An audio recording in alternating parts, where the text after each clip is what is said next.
বৃহস্পতিবার বাদ মাগরিব ভারতের মাওলানা ইব্রাহিম দেওলার আহ্বানের মধ্য দিয়ে শুরু হয়েছে এবারের বিশ্ব ইজতেমার প্রথম পর্বের আনুষ্ঠানিকতা।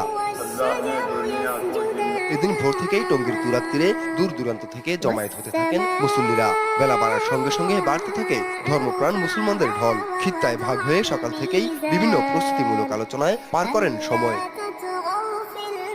প্রায় 10,000 সাথী আমাদের বিভিন্ন খিত্তা এবং ময়দানের ভিতরে যে সমস্ত রাস্তাগুলো আছে এখানে সুন্নত হিসাবে পাহারার আমলে আছেন এবং পুলিশ প্রশাসনের পক্ষ থেকে ওনারা যথেষ্ট আন্তরিকতার সাথে আমাদের সাথ দিচ্ছেন। विश्व इस्तेमा मध्य যেন প্রত্যেকটা মানুষের ঘরে ঘরে যেন ইসলাম পৌঁছে যায়। यहाँ की जो बंदोबस्त है बहुत अच्छा बंदोबस्त है। यहाँ की जो ये लोग जो मेहमान हमें और ये लोग जो हमें सेवा कर रहे हैं इसमें हम बहुत खुश है। এসছি বিশ্ব ইজতেমা, আমি কম বেশি প্রায় প্রত্যেক বছরই আসি এখানকার পরিষেবা অসাধারণ। শুধু দেশের বিভিন্ন প্রান্ত থেকেই নয়, বিদেশ থেকেও আসছেন